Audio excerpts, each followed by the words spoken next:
Prince William is reportedly formulating a plan to finally strip Prince Harry and Meghan Markle of their HRH titles.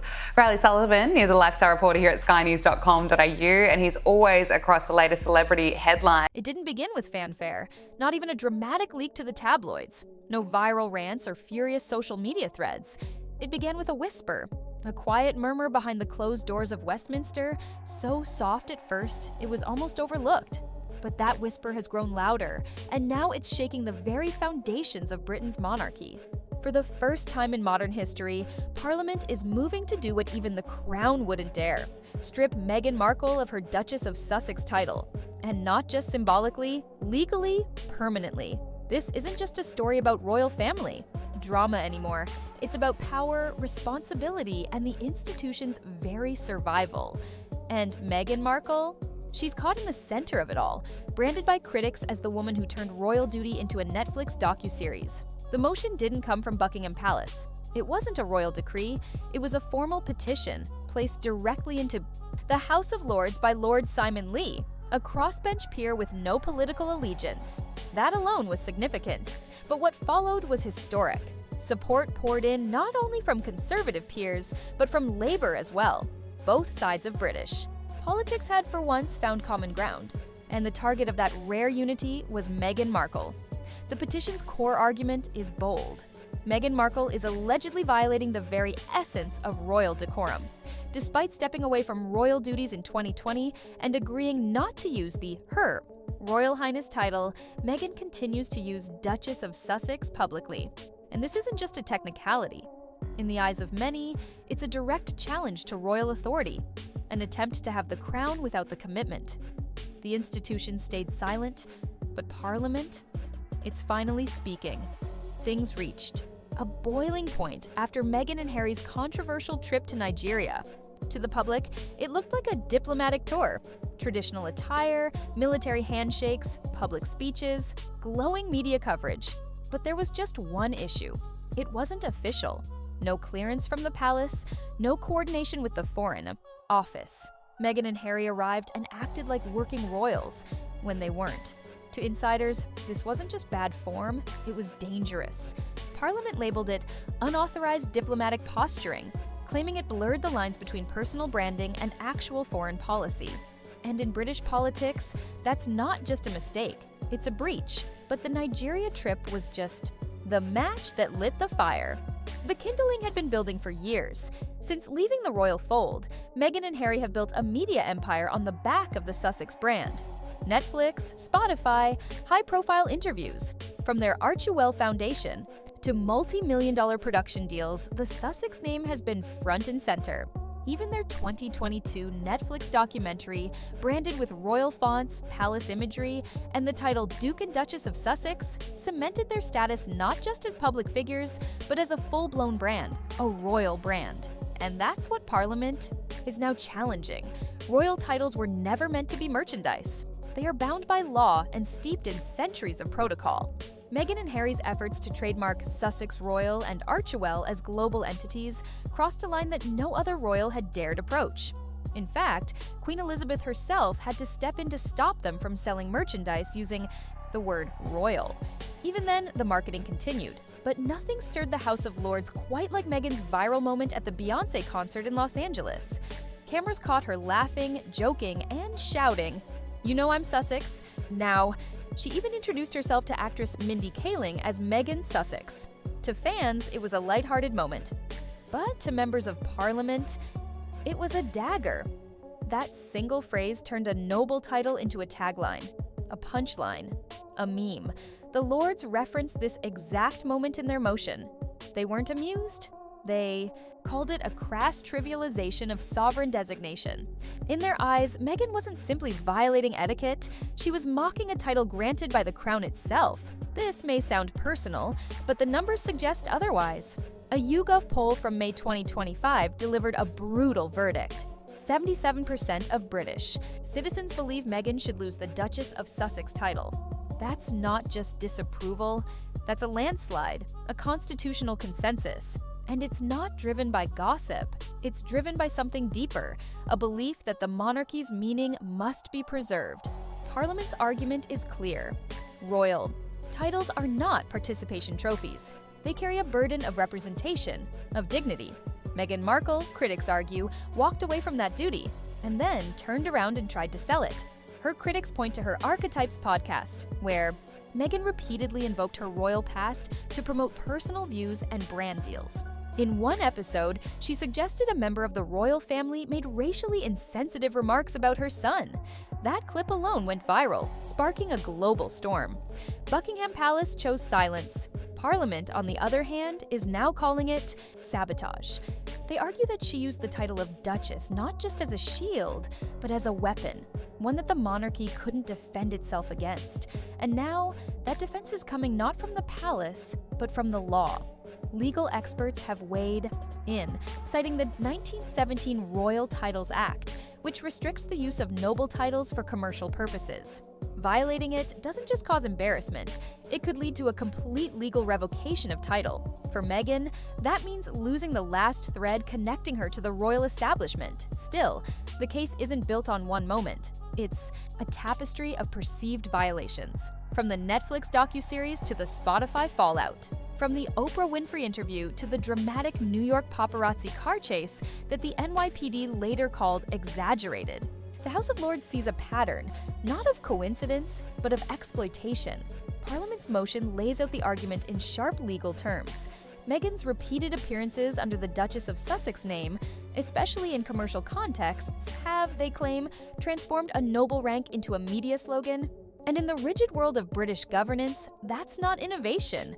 That's grounds for removal. But the petition doesn't stop at Meghan. It's beginning to raise questions about Harry too. 61% of the public now believes that Prince Harry should be stripped of his Royal Highness status. For now, Parliament is focusing on Meghan, but critics are watching Harry closely, wondering if he might be next.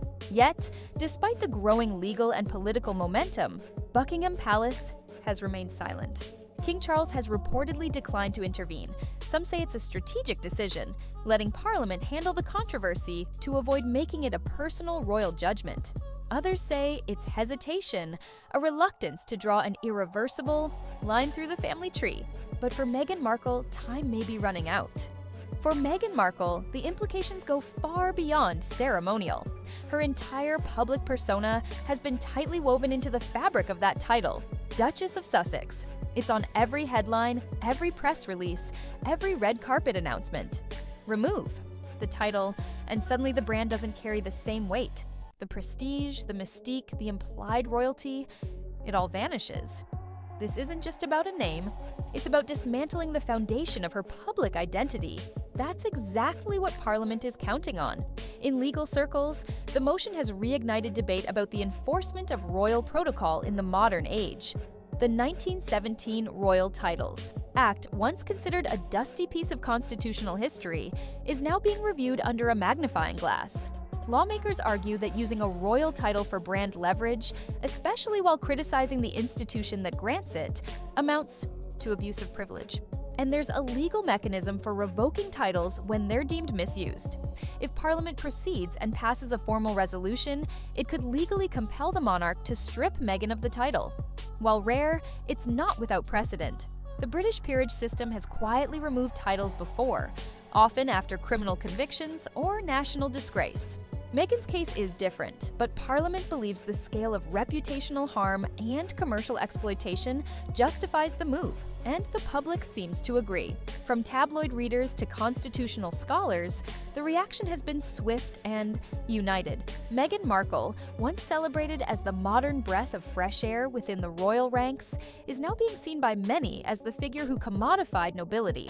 Critics have drawn comparisons between Meghan and lesser-known royals who've served for decades with quiet dedication. Figures like Princess Alexandra, who carry out hundreds of engagements each year without fanfare or press. These royals honor tradition in silence, while Meghan and Harry, opponents argue, have turned their departure into a global production, complete with producers, lighting crews, and viral sound bites. But one detail in the House of Lords motion truly cuts to the core of the controversy. It highlights Meghan's repeated references to her Duchess status while launching personal attacks, whether it's in her Netflix series, podcasts, interviews, or speeches. The Lords argue that this dynamic creates a constitutional imbalance. She uses the power of a royal title to criticize a monarchy that, by design, cannot publicly fight back. And in the British system, that's not just unfair, it's intolerable. Even her defenders, those who once praised her courage in speaking out, are beginning to acknowledge the dilemma. Can you truly claim to have left the monarchy if every step you take still carries its seal? Meghan and Harry say they want it out. But their actions, their branding, and their deals suggest otherwise. They want it out of the obligations, not the influence. And Parliament is now calling that bluff. The most damning portion of the motion, however, isn't about Meghan's speeches or her podcast. It's about the optics of power, her appearances at high-profile events, the paparazzi moments, the viral headlines where Duchess of Sussex is used as a badge, a calling card. The Lords argue this undermines the meaning of monarchy. If noble titles become synonymous with celebrity antics and personal business ventures, then what remains of their original dignity? The petition even mentions the Oprah interview, a media moment that rattled the monarchy globally. Meghan's allegations sparked outrage, confusion, and international headlines. And she made those statements while still officially holding a noble title. The Lords argue that this weaponized honor against the very institution that granted it, turning royal trust into a PR tactic. For Meghan, it may have felt like liberation. For Parliament, it was a betrayal, and the consequences could stretch far beyond her. If this motion succeeds, it will establish a bold precedent, one where Parliament, not the monarch, becomes the final arbiter of royal discipline. That shift alone would alter centuries of constitutional balance.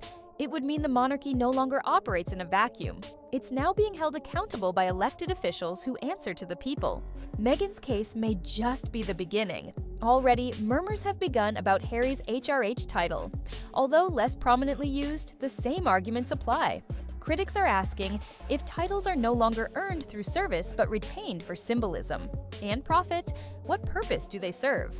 And more importantly, who gets to decide? In Montecito, California, where Meghan and Harry now reside, the couple continues to appear in media, attend events, and release content that blurs the line between personal storytelling and royal reflection. But across the Atlantic, the gears of British governance are grinding forward with intent. The House of Lords isn't issuing warnings, it's preparing action, and the symbolism is stark. Not a palace decree, not a family intervention, but a motion of state. A reminder that titles come with rules, and those rules can be enforced. Supporters of the petition argue that this is about restoring balance. They say Meghan's actions created a dangerous precedent where individuals can exit the system but continue reaping its benefits unchecked. And that, they argue, diminishes not just the monarchy, but Britain itself. There are many who feel sympathy for Meghan's struggles, the media attacks, the isolation, the pressure, but the Lords are no longer focused on emotions. Their petition is built on law, protocol, and precedent. They're not debating whether Meghan was treated fairly. They're debating whether her actions merit the continuation of noble rank, and the conclusion they're reaching is loud and clear. This isn't vengeance, this is constitutional repair. If Meghan Markle is stripped of her title, it will not be through gossip or scandal. It will be through statute, signed, sealed, and entered into British legal history. And for Meghan, the consequences will be immediate. No more Duchess introductions, no more royal affiliations, no more use of the name that elevated her brand. She'll still be famous, still be influential, but not royal. And perhaps that's the point. Fame is earned in Hollywood, but titles are earned in service, and Parliament has decided it's time to draw the line. Because in the end, the monarchy isn't just about crowns and castles. It's about trust, sacrifice, and meaning. When those elements are lost, even the strongest institutions begin to crumble. Meghan Markle may have thought she left the royal world on her own terms, but the world she left behind is now rewriting the rules. One petition, one motion, one whisper that became a thunderclap. And soon, one title may be gone forever. If you found this breakdown insightful, make sure to stay tuned. The monarchy is evolving, and this is just the beginning of a royal reckoning that could reshape everything we thought we knew.